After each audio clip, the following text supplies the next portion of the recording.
சிக்கிம் மாநில உதய தினத்தை ஒட்டி குடியரசுத் தலைவர் திரௌபதி முர்மு உள்ளிட்ட தலைவர்கள் அம்மாநில மக்களுக்கு வாழ்த்து தெரிவித்துள்ளனர். இது தொடர்பாக திரௌபதி முர்மு வெளியிட்டுள்ள சமூக வலைதள பதிவில், தொன்மை வாய்ந்த கலாச்சார பாரம்பரியத்தில் வேரூன்றிய இயற்கை எழில் சூழ்ந்த சிக்கிம் மாநிலம் சுற்றுச்சூழல் பாதுகாப்பை உறுதி செய்திருப்பதுடன் தேசத்தின் நீடித்த வளர்ச்சிக்கு உதாரணமாக திகழ்வதாகவும் புகழாரம் சூட்டியுள்ளார்.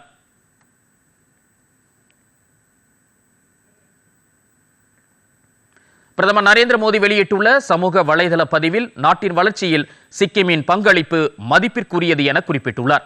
இந்த ஆண்டு அம்மாநிலம் தமது 50வது உதய தினத்தை கொண்டாடுவதை சுட்டிக்காட்டியுள்ளார். சிக்கிமின் வளர்ச்சிக்கு மத்திய அரசு தொடர்ந்து துணை நிற்கும் என குறிப்பிட்டுள்ள பிரதமர், சிக்கிம் மக்களுக்கு நல்ல ஆரோக்கியம், மகிழ்ச்சி, செழுமை நிறையட்டும் என வாழ்த்து தெரிவித்துள்ளார்.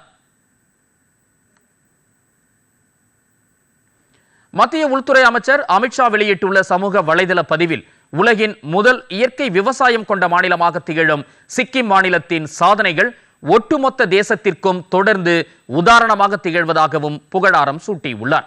சிக்கிம் மாநில மக்கள் தங்களது வாழ்க்கையில் அனைத்து வளங்களையும் பெற்று புதிய உச்சங்களை தொட வாழ்த்துவதாகவும் அவர் குறிப்பிட்டுள்ளார்.